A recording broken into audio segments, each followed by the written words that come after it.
Hey, welcome to the Drep and Stone podcast, a podcast where two friends raise a glass and have a conversation. I'm Nick. I'm Kyle. Kyle, before we get started this week, I suggest that everyone grab something delicious to drink. Okay. Everyone grab something delicious and refreshing to drink. Man, you have such good ideas. Yeah. Well, I mean, it was your suggestion. Just messing with you. Kind of follow the logic. No, the train of thought that got me there. No, we were both we both jumped on board that train and we were heading in the same direction. Cool. Yeah. Okay.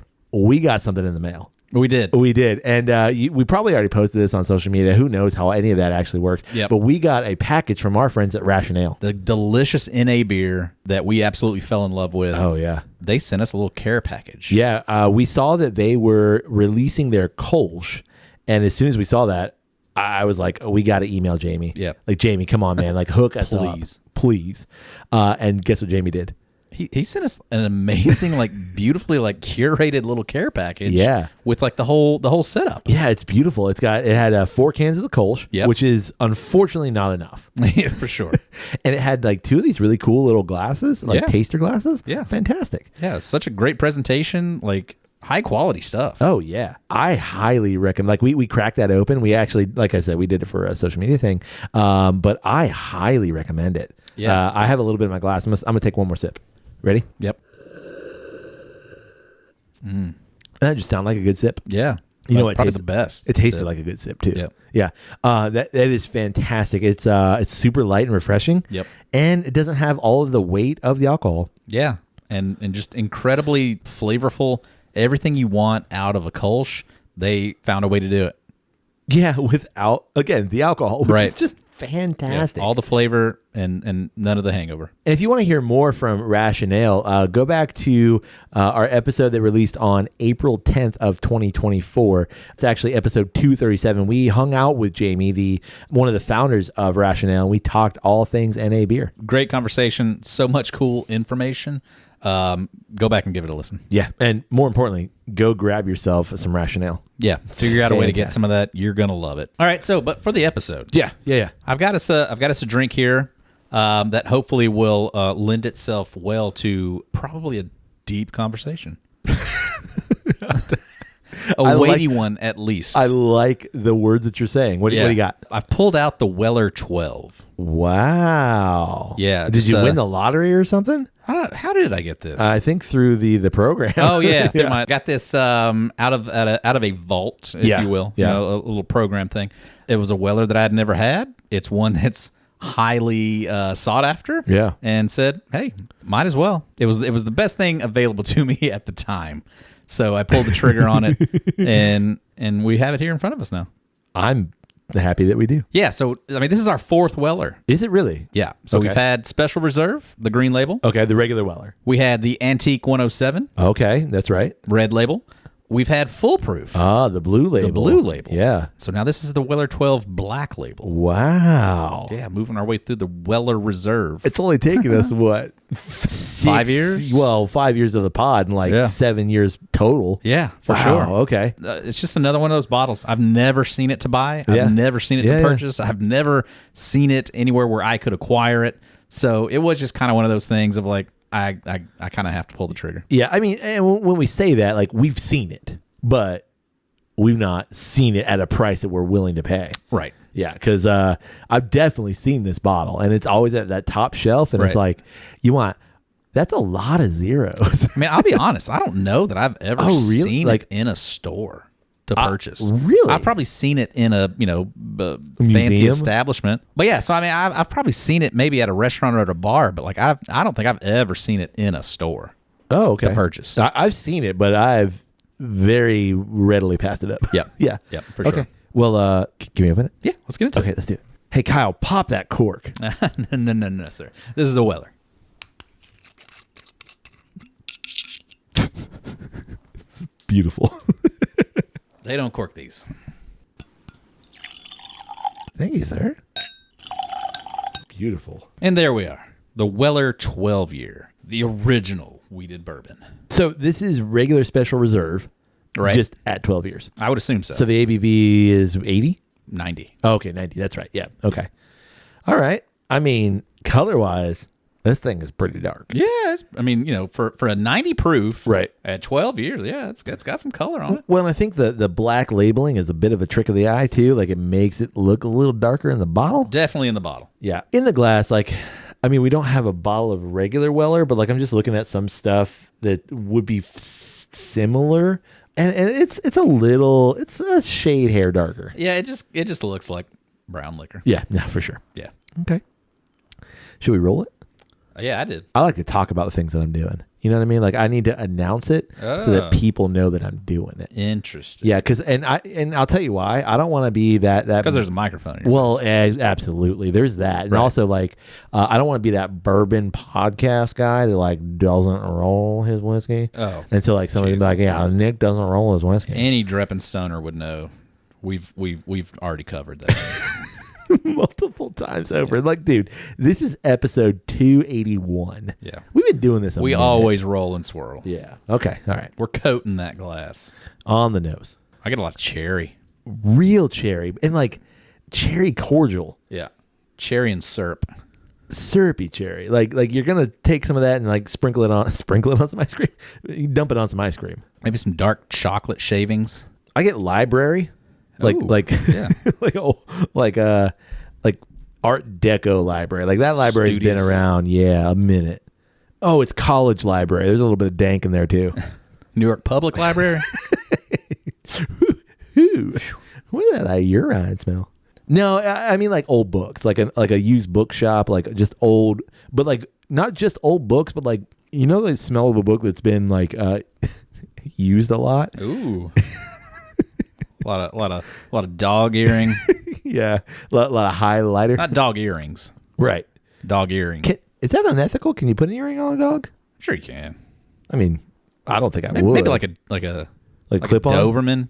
Oh, they got the upright ears. Yeah. So they won't flop over. They don't come like that. Like that's not stock. Put rods in there. It's a pretty nose. It is a pretty nose, but there's a bit of a fake's not right, but like aspartame. Yeah, like slight artificial. Yeah. Like it's a bit enhanced. You know what I'm saying? Yeah, I do get some sort of like a sugar substitute. I'm surprised at 12 years old I'm not getting more leather and I'm not getting more dusty wheat field, because that's something that's so prominent about a wheated bourbon. I'm not getting any like Cheerio notes. I'm not getting dusty bookshop. I'm not getting like wheat field. I'm not getting any of that. Yeah, I'm wondering if the extra age just starts to like whittle away at like that. Quiet it down. Yeah. Yeah. Like I think maybe just the grain just becomes more subdued. Sure. With that much time in the barrel. That's a good point. Maybe. Yeah. Like maybe you got several seasons of moving liquid in and out of the barrel, so maybe that's quieting it down. Like it starts to nudge up against those notes that you get from like an old bourbon, but I feel like they're just starting to kind of become present. Yeah.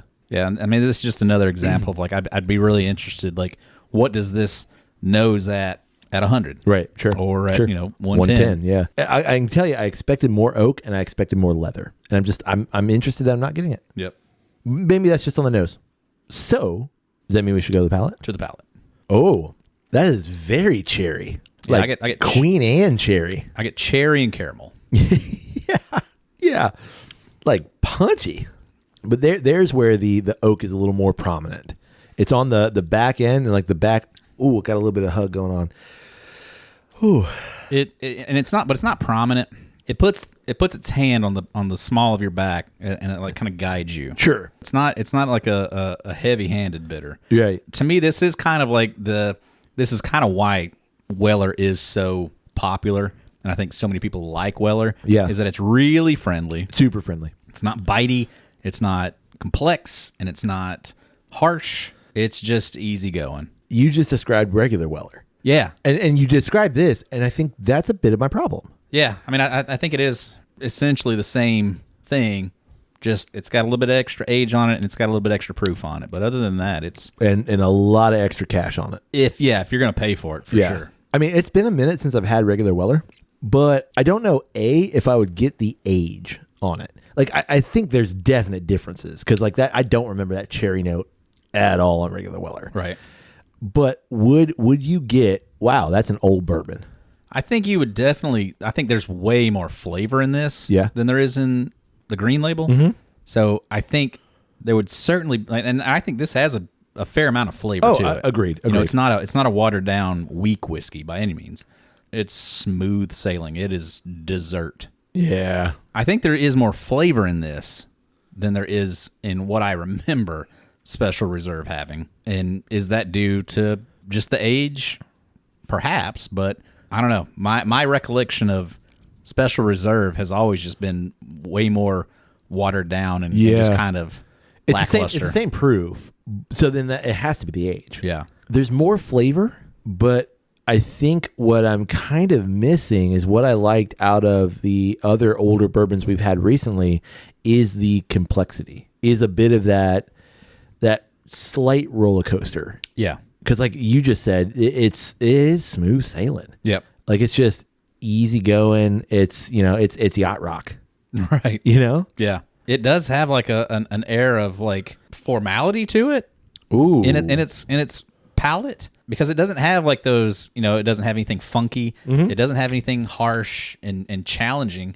It is just kind of very like a formal bourbon. Yeah. But at the same time, like that also, I think, can also be described as a tad safe and potentially boring. All of those things withstanding, I really like it. Yeah, me too. Like, I mean, it is solid. Not only solid for what I know you paid for it, but solid overall. Like just all across the board. It's a great bourbon. Yeah, for sure. It's one of those things that I think a couple of years ago, not that it needed a boost in popularity, but because it showed up on a cowboy TV show. Oh, yeah. I think it was on Yellowstone. Yeah. That it, again, just went through the roof of, like, you can't find it. Right. So it's just another one of those things that, some of these brands get to that level. What I say, is it absolutely worth all the hype? No. Agreed. But is it absolutely, like, worth condemning to, the bottom shelf? No. Certainly not. No. Like, it's delightful. Yeah, and I think that's a good point. And that's, in some ways, I'm shifting some of my bourbon perspective in terms of, like, is it worth the hype? No, it is not. I can be critical of the thing, and yet I can still like it. Yeah, for sure. Like, you can be critical of, like, the hype and the secondary pricing and all of that nonsense, but at the same time, like, it has earned that in a weird way. Granted, mostly it's been created. Sure. But it's still there for a reason, kind of. But I think where you talk about, like, it earns it, it does earn it in so much as it's still a solid product. Yeah, it's quality. Exactly. It's not like, oh, this thing has all of this hype and you get it and you're like, wow, that's a dumpster fire. You're right. It's not that at all. You get it and you're like, wow, solid. Is it worth secondary? No. Oh, heck no. Yeah, not even close. But how many things are, in the grand scheme of things? Yeah. But I think, many. Right. But I think that's the once you've had it. Correct. Yeah. But I think that's the cool thing here is like, oh no, that's still solid. Yeah, for sure. I mean, and I would say that pretty much for everything Weller that we've had. It's all good. It's all really, really good. Yeah. It's just not 3 times as good as anything else. It's not worth ballpark. 3 times the price of anything else. Yeah. Yeah. Agreed. If I could have that on my shelf on the regular, oh yeah, that's delightful. Yeah. Would not be disappointed at all. Not at all. Now that we got a great pour, Kyle, what do you want to talk about this week? I just read a book. I thought I might pick your brain on it, see if you've ever heard of it or read it or got any thoughts on it. Okay. I've read a couple books here in my time. For sure. Yeah. I just read The Great Gatsby. You say that again? I just finished reading The Great Gatsby for like the 10th time. No, actually, it was my first time actually reading it. This is the first time you've read The Great Gatsby? Yep, cover to cover. Wow. Yeah. You've read it? Yeah. Yeah. How many? All right, we're playing. Okay. How many times would you just ballpark it that you've read the book? Legitimately read the book? Yeah. I'm kind of embarrassed to say. Cover to cover, read the book north of 75 times. Wow. Yeah. Yeah. I usually, like, when people ask that, because, like, this is something that I generally... So at some point in time, I've read it several times a year. Yeah. Yeah, that's what you're trying to say. Yeah, and so like, okay, At some point in time, meaning every time. You've read that. Yeah, And you only started reading a couple years ago. No joke. I've read this book. That's a bit hyperbolic. And when anybody asks me how many times have you read this, I usually give like north of 100. And the reason being, in my day job, I teach literature. Yep. So I usually like am reading along with, the various classes, and I constantly am going back and reviewing things and thinking about things. So like, yes, is that hyperbolic? Sure. But legitimately, cover to cover, I've probably read it 20, 25 times. Legitimately. just on your own. Just on my own. Yeah, like with no engagement in anything. You're right, in anything else. But if you throw in that like teaching number, it's honestly closer to 100 or above. Right. And that's just the nature of like the thing that I do when I'm kind of going through the literature. But I can, without a doubt, say that this, I think the standard literature nerd answer in terms of like what's your favorite novel is like the one I just finished in some ways. But this is the one that I constantly come back to. So this is in some ways comfort food, but it's also like something challenging for me. Right. And I would say that this is my favorite novel. Interesting. And I love it. Yeah. Like I'm going to fight the urge. Sure. To one, just use this whole episode to talk to you specifically about why. So why? Why? So for me, I think it was in some ways right place, right time of reading it. I just want to deep dive into your whole history with the book at this point in time. When's the first time you read it? The first time I fully read it was somewhere early college. I know that I was assigned it in high school, but it wasn't something that I actually read in high school. It wasn't something that like I had. I know I was supposed to, and my 10th grade English teacher, I know that he listens to the pod, and I'm so sorry. I did not Revelations. I did not read this like I should have. I also did not read Wuthering Heights. While we're on the topic, I need to get some things off my chest. I did not read Wuthering Heights. I should have. I know that I got an A on that project. I definitely did not read that book. Been harboring some. Oh yeah, deep-seated guilt. Yeah, for sure. For years at this point. No, I got a really good grade on a book report that I did for 101 Dalmatians 1 year. Never read that book. Yeah. Just winged it. I actually BS'd a report in college too with a guy who like his PhD was in the book that I was giving a report on. Wow. And he called me out in class. Oh, man. And he was like, yeah, I think that's wrong. I was like, well, my research says it's right. Yeah. Prove it. And the dude. Prove it, bro. And the dude was like, okay, well, if your research says it's right. And then like I showed him my research. He's like, okay. I still got a fine grade. Nice. Like I passed the class, but incredible. Yeah, I think that guy is now like the dean of literature and arts in like some college in Connecticut. Begins with a Y.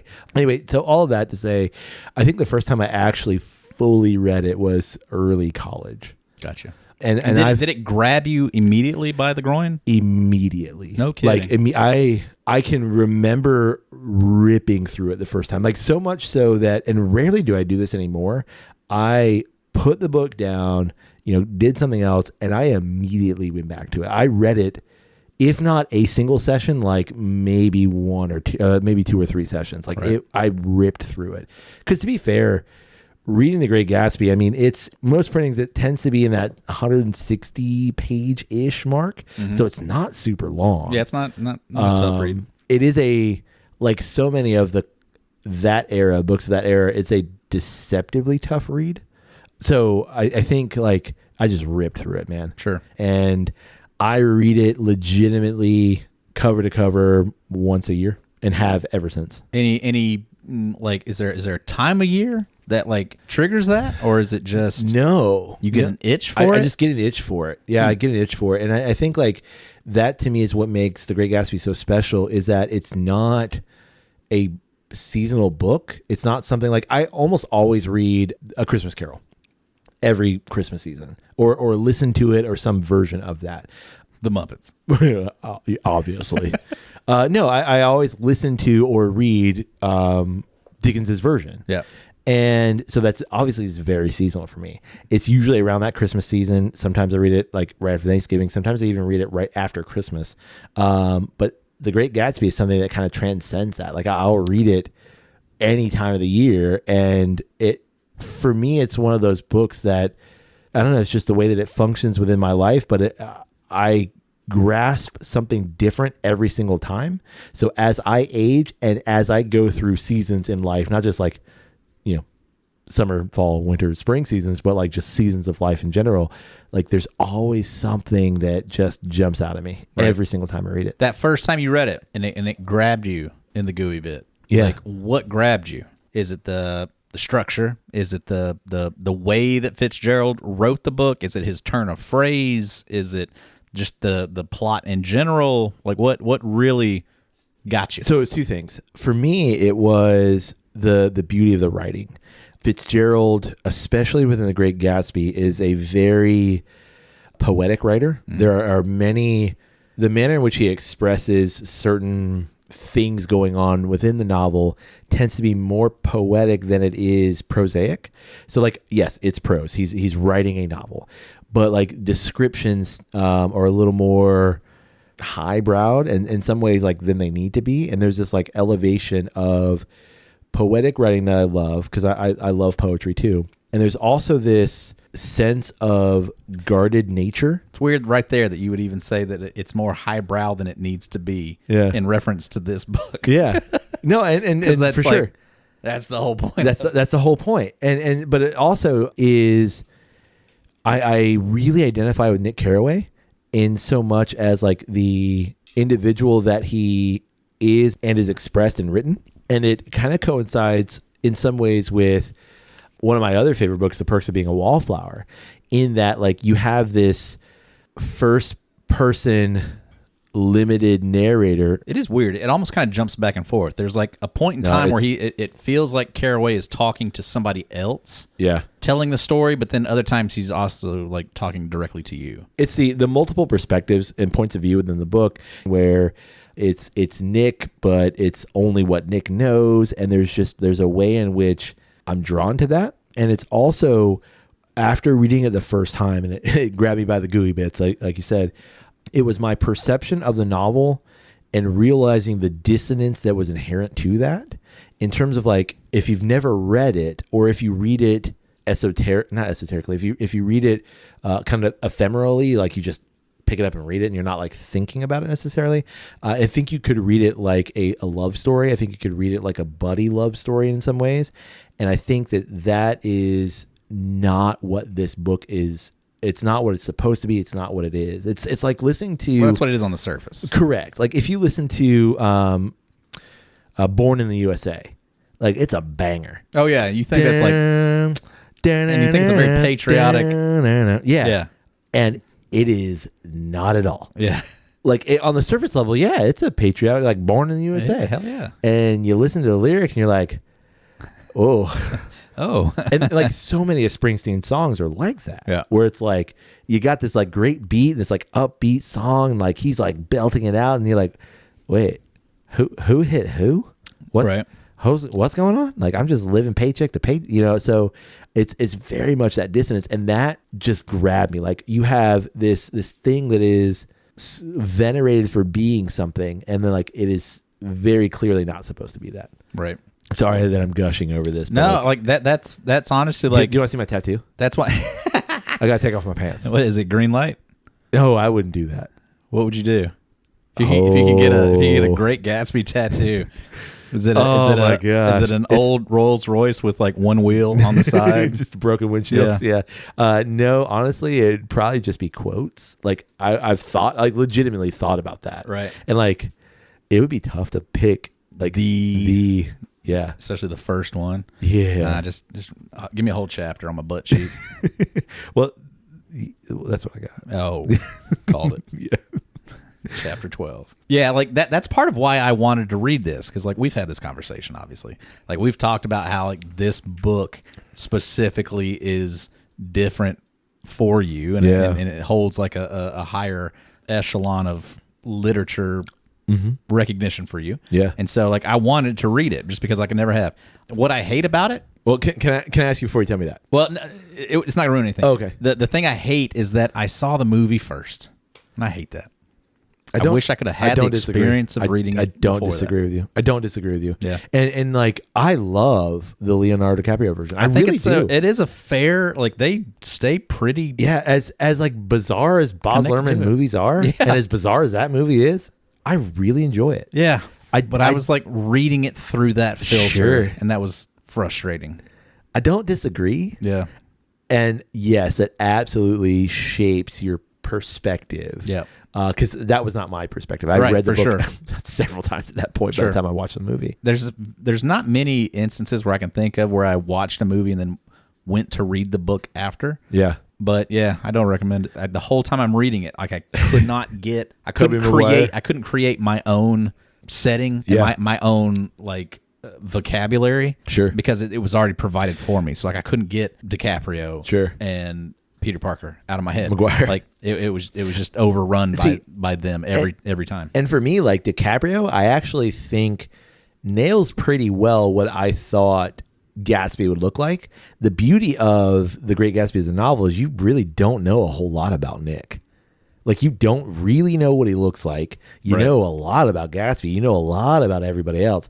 But Nick really doesn't talk about himself a whole lot. Right. Like there are bits and pieces, but it's a lot about other people. Right. So like in some ways, I almost don't care about Tobey Maguire.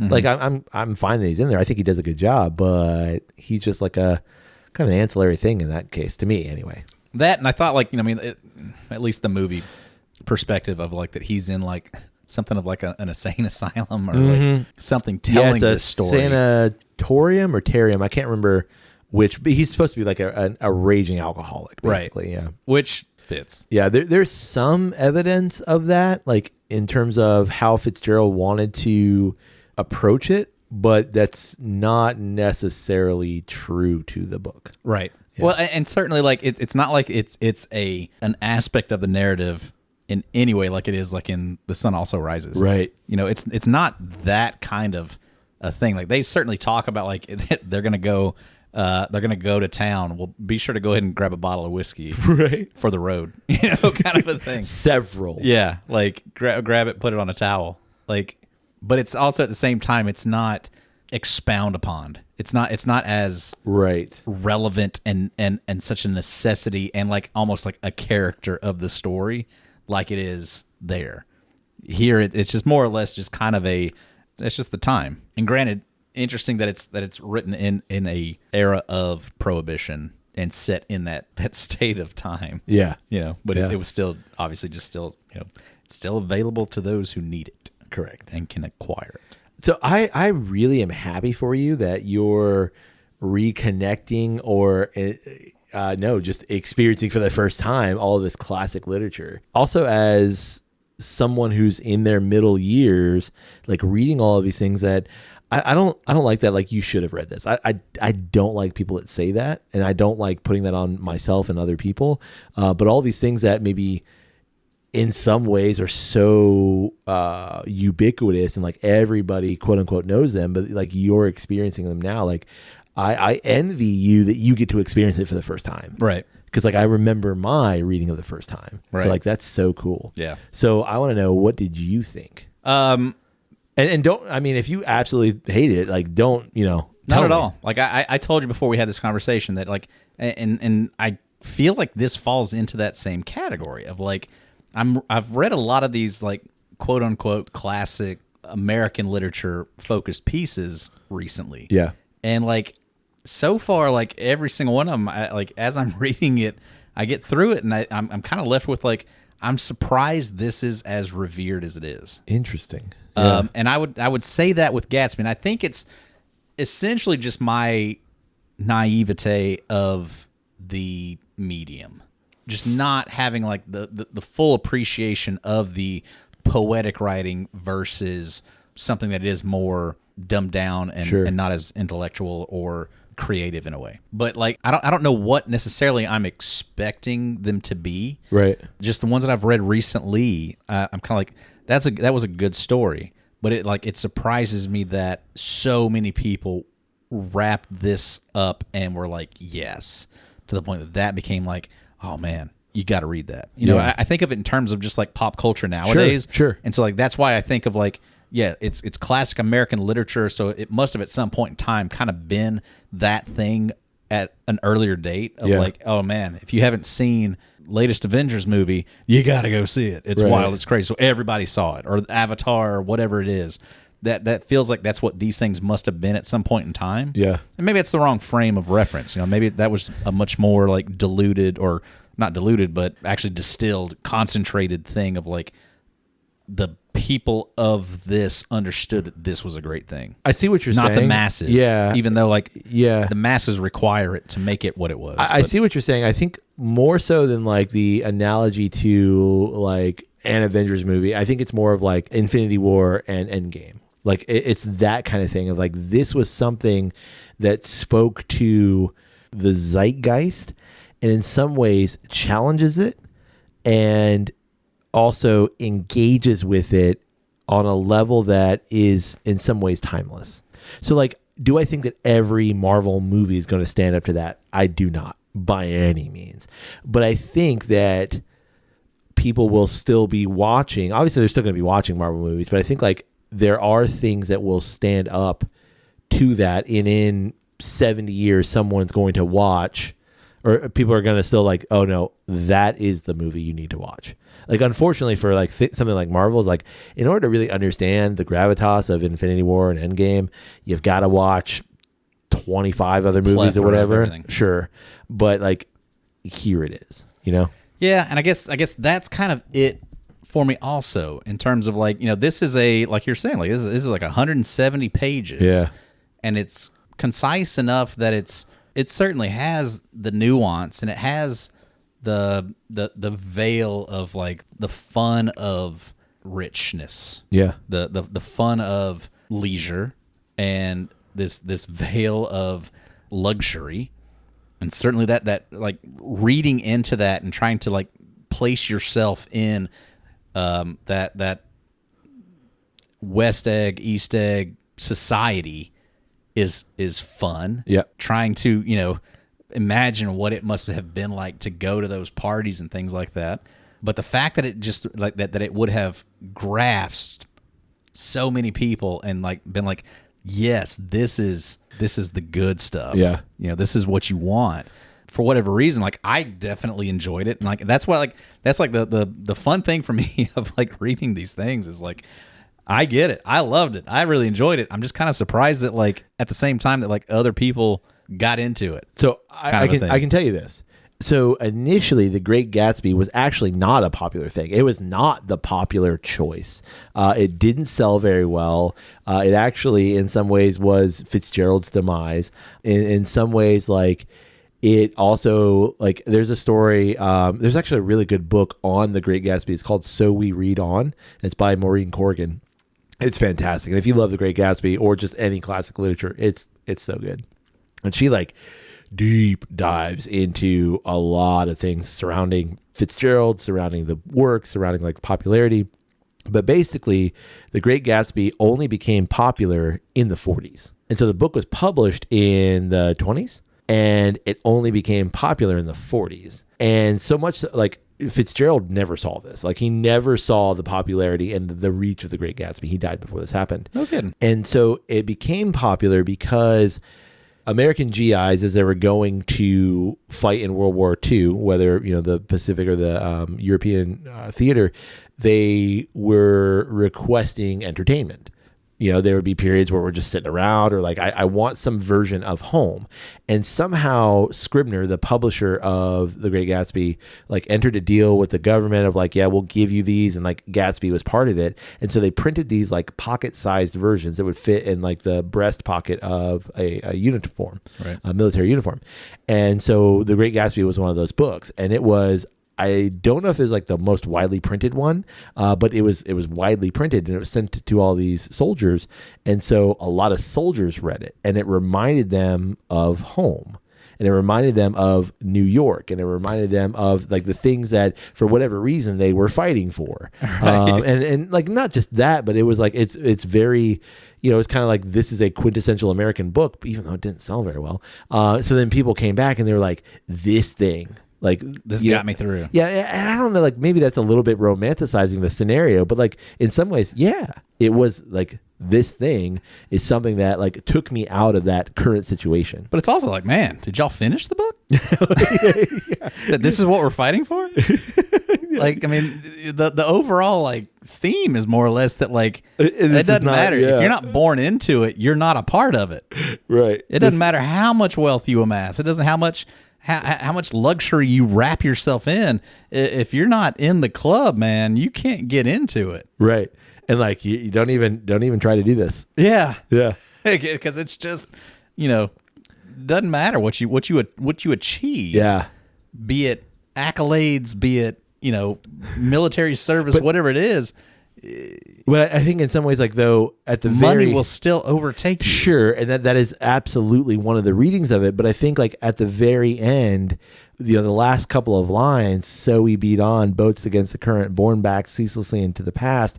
It's this idea that yes, Gatsby was fighting for something. He was fighting to acquire something, or maybe even fighting against something, depending on perspective. But we are constantly being born back into our past, and we're fighting against that current moving forward. We constantly want to look back at our past and recognize maybe how good it was or the things we should have done. So like, I can't imagine, being a soldier sitting in, a foxhole in Belgium, reading this book and like reminiscing on your past. And so like, I don't disagree, because like, you're not. Just don't make it to the end. You're not wrong. Don't make it to the end of the book. No, I think make it to That'll the end of the book. That'll keep you fighting. I think make it to the end of the book, and then you realize like, but that's okay. Like, not that he, just, I don't want to spoil a 100-year-old book at this point, Right. But like the Gatsby dies. Right. Yeah. And so like, not that happens, and but not like, even at his own fault or doing or anything. That no, you're right. It's not his fault, but like, it's that idea of we are constantly. Yeah. I mean, like very surface level. Yeah. Like yeah. the circumstances that caused his death. Yeah.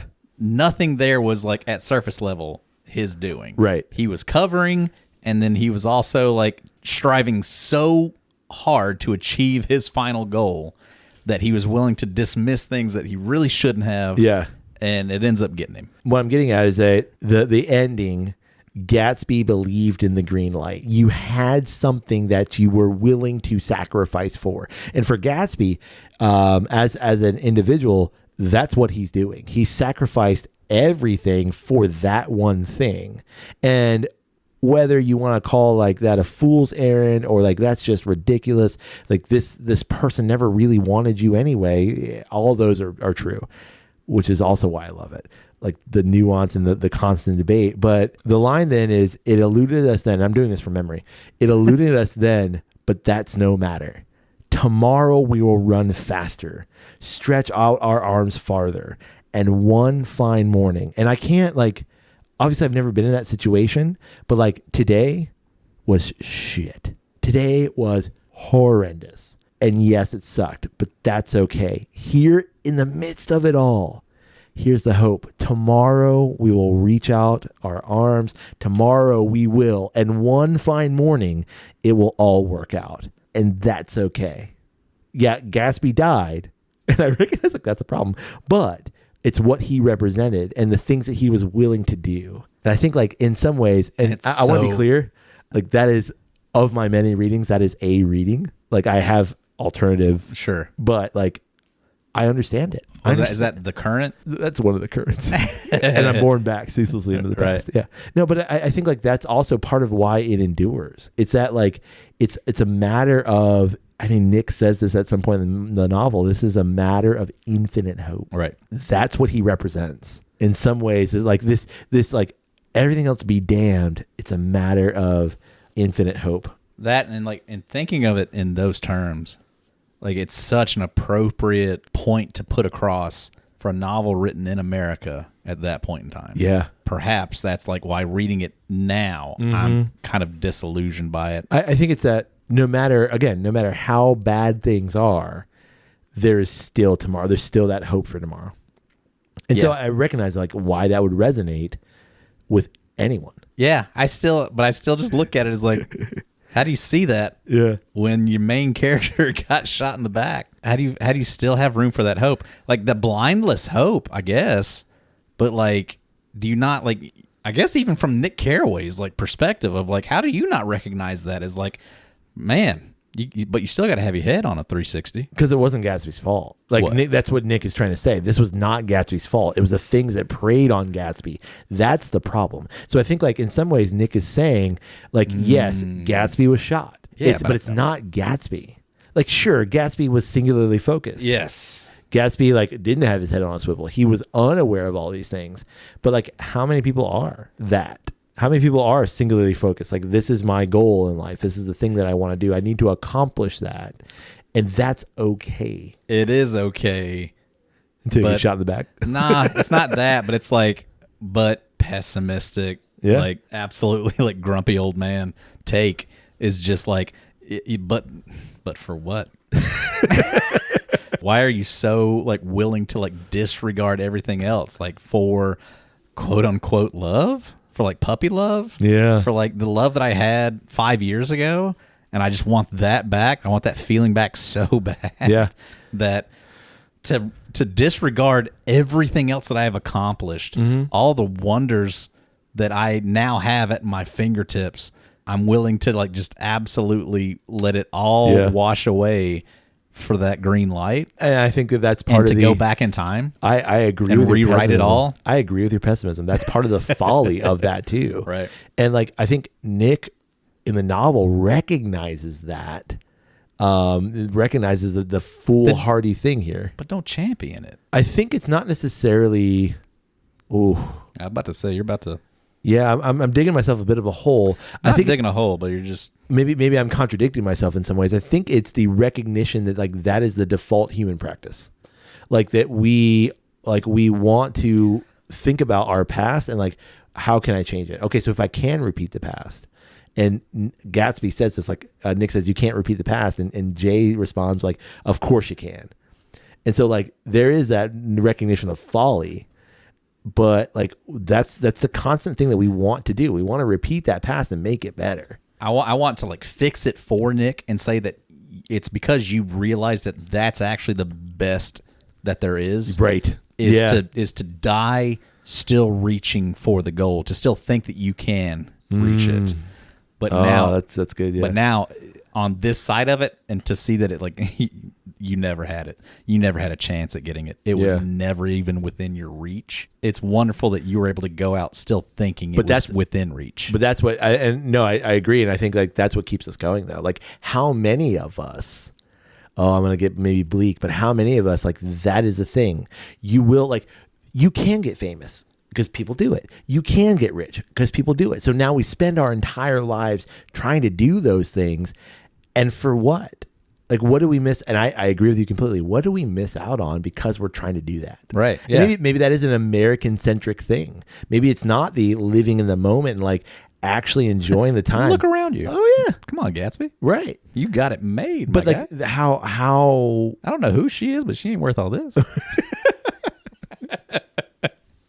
Yeah. But I think I think Nick's take on it of like kind of idolizing Gatsby for it is, I would love to say that and I guess that's like where you as the reader, you get to put your inflection on it and your interpretation into it, is maybe he is recognizing it that like, man, like thank goodness the veil was never dropped for him and he was never broken in that way, because if he ever had come to the absolute conclusion that she was never going to be with you, that would have been more devastating to have to go through that than to be able to go out still with it in grasp. And so I think what makes it and makes that perspective even more interesting to me is that Nick is saying this and he is the upper class himself. Right. He is part of all of that. He's in it. at the very beginning of the text, maybe like the first or second page, he talks about like, my family are well-to-do people. For like 3 generations, we've been this like great family. Right. He's descended from the some sort of Duke line in Scotland, and like his great grandfather, I think, sent someone to the Civil War on his like. Yeah, I love going back and like reading takes on a book and like learning those things that I didn't pick up on reading it myself, because like I must have just glossed over that paragraph, that sentence. And that's, you're supposed to, because it's at the very beginning. Right. So in some ways, like, you're supposed to. Which, well, and like, again, that's why rereading is phenomenal. For sure. And that's like hopping around from book to book. Like, it takes you 3 or 4 chapters to get into it. Yeah. To understand like the writing style and do I like this? Yeah, to like really get yourself into it. And I totally like, I glossed right over that. Yeah. Didn't realize that was the case. And it was like in watching a cover of the novel that I saw that it was like, oh yeah. And then like even kind of like even going more into that of like learning that like, yeah, that was a thing of like, yeah, as a affluent person in the Civil War, you could go and buy somebody to send in for you and fight for you, so that you could go off and study, do whatever you need to do abroad or whatever that you need to go do. And you got the accolades. Right. Yeah. It still all went to you. Right. Wow. Well, and like, again, very early, Nick basically says like, my dad financed me to go east for a year. Right. And like, I'm going to go learn the bond business, but like dad's financing me. So he talks about like his little bungalow just outside of Gatsby's house, which I think is the gardener's cottage, maybe. That sounds right. And like, his dad's giving him all the money for this. Right. And so it's like, dude, you are the thing. Like, you are that money class, man. Like, you are that. And so like even though this is like written several decades before The Sun Also Rises, but like, no, it's written the same time. Yeah. You're right. Yeah. You're totally right. So that same aspect of like writing a story about people that exist and do all these affluent, exorbitant things. Yeah. But when do you work? Like, there's never a sentence about I need to go do some work. Yeah. I got to go to, my 9 to 5 right now. Well, like, it just doesn't exist. There's a part towards the end, and like, this is when Gatsby's killed. Like, Nick's been out with Jay like all night. He's like, yeah, man, I got to go to work. And so like, when Nick is actually at work, like, he tries to call Gatsby and he's shot. Yeah. But it's like, you've been out all night. Like, literally, Nick talks about like, I'll wait up with you. Like, the sun's rising. I got to go to work. And it's like, dude, you've been up all night with like drinking with this guy and hanging out, and like, now you gotta go to work. And you gonna go sell stocks or whatever you do. Shit. Cool, man. Okay. Like, talk about that. Good luck. It's like, good luck. Could, you can drink some coffee and just sit at the desk or whatever. So I think in some ways, like, that's also interesting too, of like, Nick is commenting on all of these ills, and the dude is part of it. And like, I think like, I don't know if he doesn't know or he doesn't recognize, but like, that to me is also what undermines or creates that other layer to it of like, you don't understand. Right. Or maybe you do, and you're just, fine with not really acknowledging it. So do we got like 6 more hours? Yeah. Okay. What do you want to go to now? Our episode is already at 7 hours. Like, we've talked for 7 hours right now. Man, the extended cut that y'all didn't get. If you like this book, man, like, email us. And we'll send you that. It is. We started recording, and it is now 2 a.m. That's what I'm trying to say. Yeah, and I've got to get up in 3 hours. Right. So I think we should call it. Okay. Fair enough. We could still keep going, I guess. We didn't even dive into. Never mind. I don't even want to bring it up. No, I mean, but I want you to, because I want to talk about it. It's like, this is 5 years in the making. Right. Okay. Let's end with this. Do you see yourself reading this again? Yeah, I think I probably do. Yeah. Just in terms of the size of it. Sure. And the notoriety of it. Mm-hmm. The fact that you love it so much. I think I probably will at some point in time, now that I own a copy. Right. Just jump back into it and do it. And I think in some ways that's my challenge to you too. Now that you've read it, put it away for a little while, but definitely come back to it. Whether it's in a year or even 2 years, because I think your reading of the thing will definitely change. I hope so. And I hope that, like, now having read it once and having seen the movie, that, like, I will be able to more disassociate the two. It wasn't like it was like a huge, and like we said, like it's a very pretty darn well, like, accurate representation of the story. Again, there's something that you're obviously, like, looking at somebody else's interpretation of the thing. So, like, you don't get to create the characters in your mind. You don't get to create the settings and things like that, because it's immediately overtaken by what you've already associated it with. Yeah. And that's like my biggest nitpick of, like, reading it the way that I did. I felt like I was robbed of that, and, like, I really enjoy that aspect of reading, of creating the characters in my head and all that kind of stuff. So, like, the fact that, like, I felt like I was immediately familiar, in a way, just was like, and you can't go back. Well, and I kept reading, hoping that, like, oh, I can't wait to find the thing that they did differently. And, like, there just really wasn't anything there. Like, it is such a kind of a short, succinct story, that they pretty well covered it. I do have one thing, and I know that we just said wrapping this up, but I do have one thing that they didn't include. And there's this, like, to me, it's one of the most central, like, sad parts of the text, and that's where Gatsby is at his house, and a couple of people, including Tom Buchanan, like, ride horses to Gatsby's house, and there's this exchange of, like, oh, Gatsby's this person. Oh, yeah, I know your wife, blah, blah, blah. I know these people, blah, blah, blah. And a woman, like, invites Gatsby to dinner. And he says, I don't have a horse. Let me go get my car. And they ride off. And that's, like, the recognition of he so desperately wants to be a part of these people.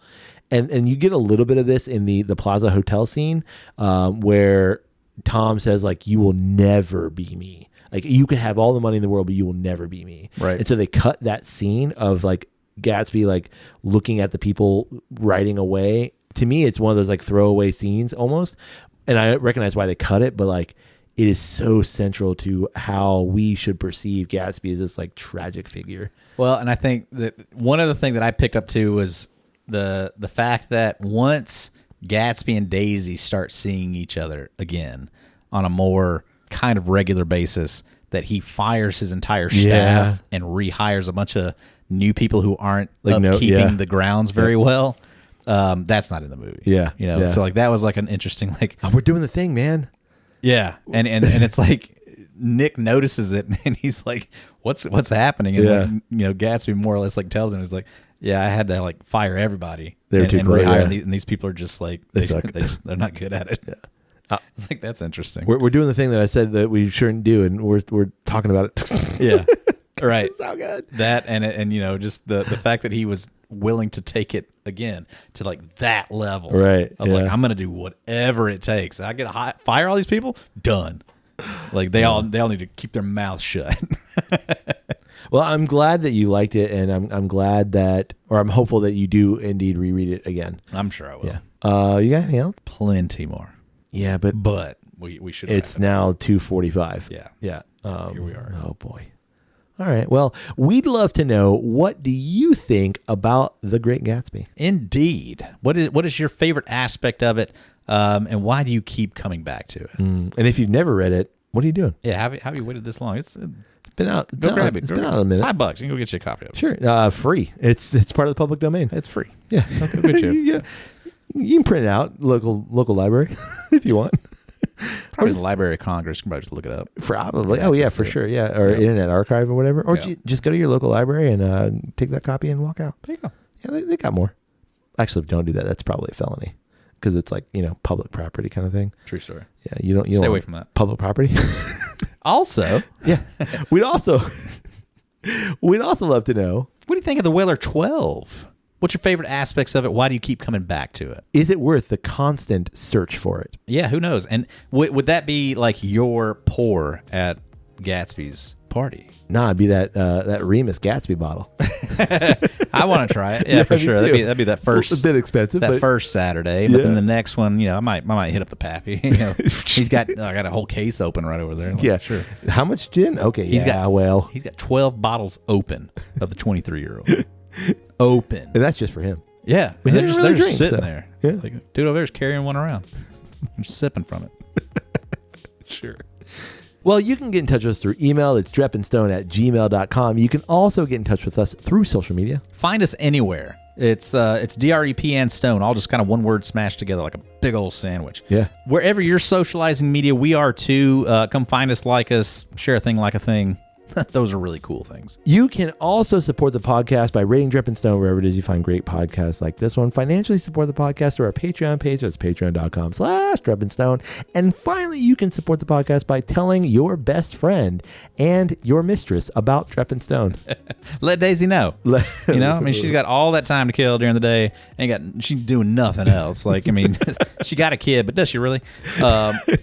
Not really. You know, Not really. She's Pammy, killing time, she's man. there. She's but killing time. Yeah, Pammy, I suppose she eats and breathes and But stuff. she got a nanny, Yeah, so yeah. like, She's whatever. fine. She's fine. Yeah. Yeah, she's good. Yeah. On that note, hey, buddy. Hey, buddy. May your glass overflow. And your ass never show. Cheers, buddy. Cheers.